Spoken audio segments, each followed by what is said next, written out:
Hello everyone, welcome to History and Culture. Zheng He's voyages to the Western Oceans are a remarkable achievement in the history of global navigation.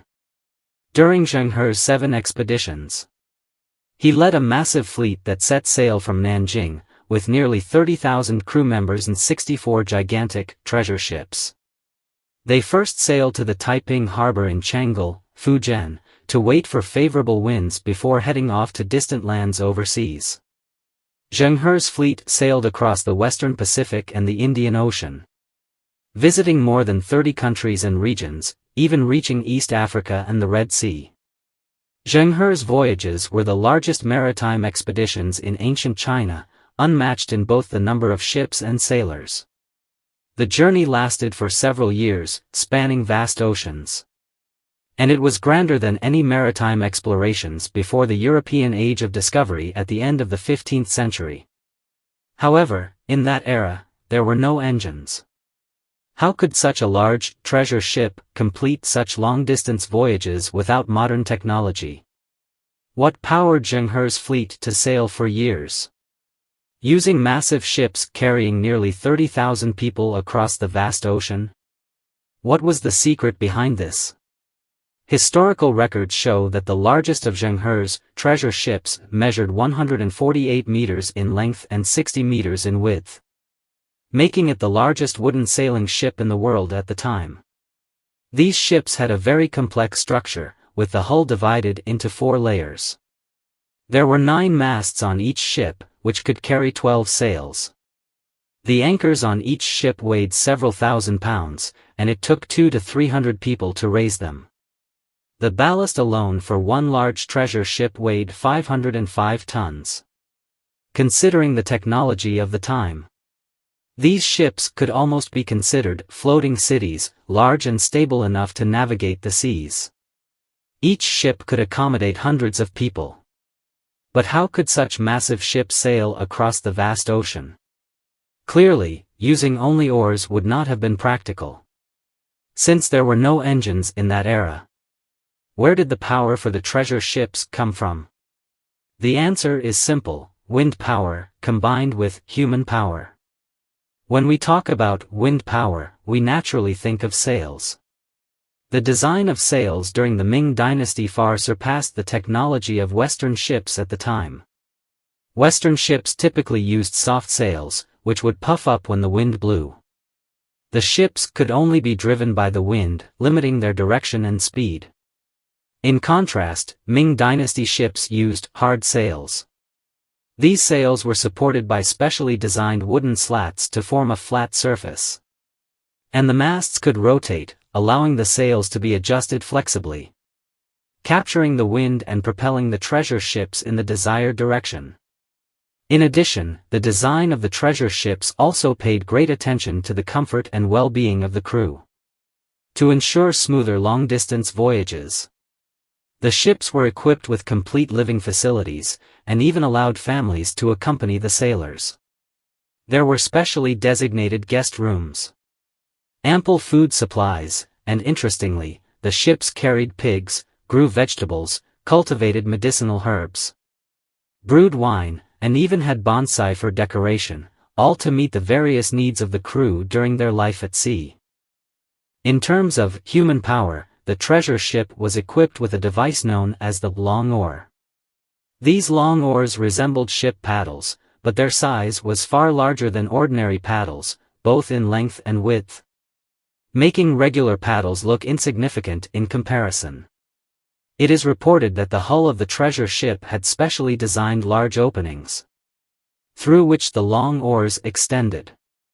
Sailors only needed to rotate one end of the long oar, and it would automatically propel the ship through the water. It is important to note that due to the massive size of the long oars, one oar usually required several people to operate in order to generate sufficient force.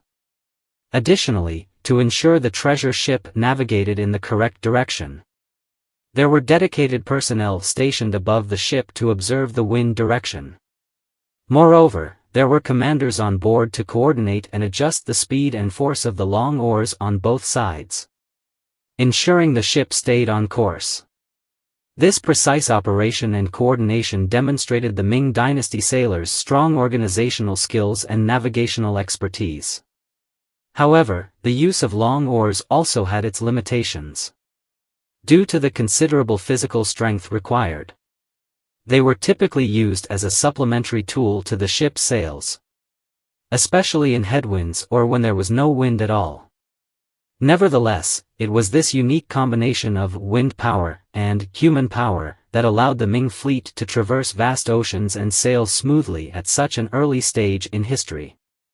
It is also worth mentioning the true purpose behind Zheng He's voyages to the west. Many people have questioned why Emperor Zhu Di of the Ming dynasty sent Zheng He on his voyages. According to some historians, there were three major purposes behind Zheng He's voyages, both overt and covert. The first, and most obvious purpose, was to promote the grandeur of the Ming dynasty. At the time, the Ming dynasty had just been established, and news was limited. Some smaller nations didn't even know that the Ming dynasty had replaced the Yuan dynasty. As an ambitious emperor, Zhu Di naturally wanted to expand Ming's influence and let more countries know about the strength and wealth of the Ming, ultimately achieving a situation where all nations come to pay tribute, forming international respect for the Ming.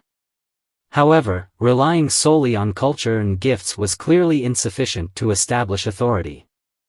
Zhu Di chose a more direct and effective approach, to subdue people by force. This was one of the highlights of Zheng He's voyages. The fleet led by Zheng He consisted of nearly 30,000 people. But the actual diplomatic mission staff was only a few hundred. The majority were elite imperial guards, the real fighting force. According to historical records, many smaller countries and military groups along the way had hostile intentions toward Zheng He's fleet. However, Zheng He swiftly responded to these provocations with decisive military action.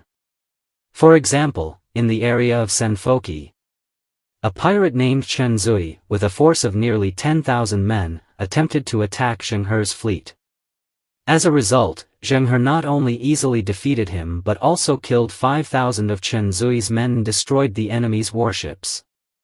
Chen Zui was eventually captured and became a prisoner under Zheng He's command. Another typical, conquering through military force, event occurred in the kingdom of Ceylon. At the time, the local king sent an army of 50,000 troops to prepare for an attack on Zheng He's fleet.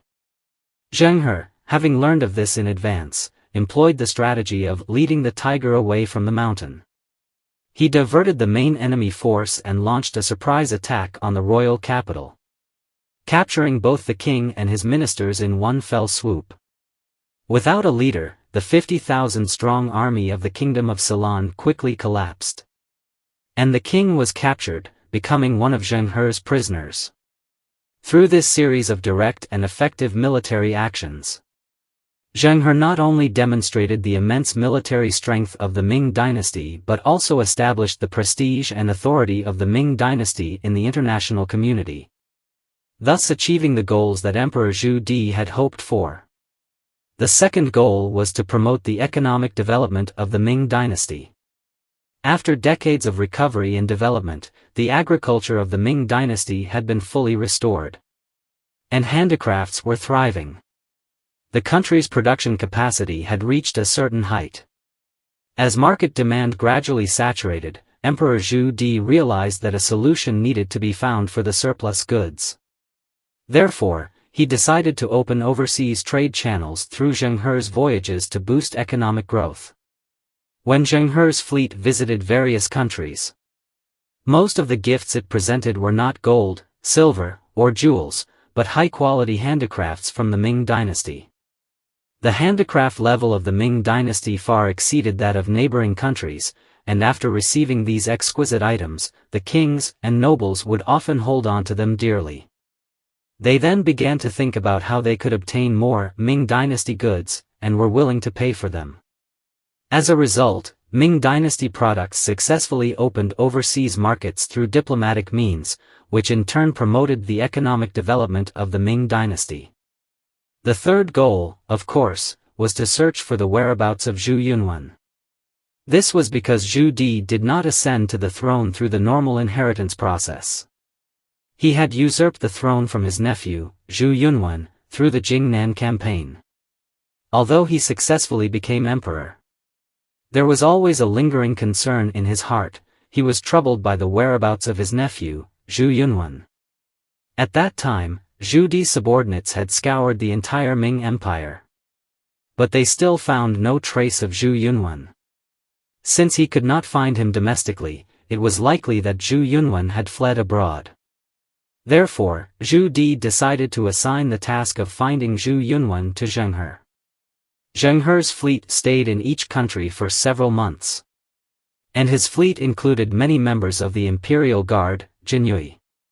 Once they arrived at their destination, these Jinyui would disperse and search for any information about Zhu Yunwen. Through this method, Zheng He's fleet not only carried out diplomatic missions but also took on the important task of searching for Zhu Yunwen. Unfortunately, after many years, the whereabouts of Zhu Yunwen remained a mystery. He had vanished without a trace. According to relevant historians, Zheng He's voyages were not just an unprecedented diplomatic and trade activity, but a comprehensive display of ancient Chinese maritime technology, national strength, and cultural influence. They symbolized the brilliance and power of Eastern civilization. This is the History and Culture channel. Liking and subscribing are the greatest help and support to us. Thank you everyone and see you in the next time.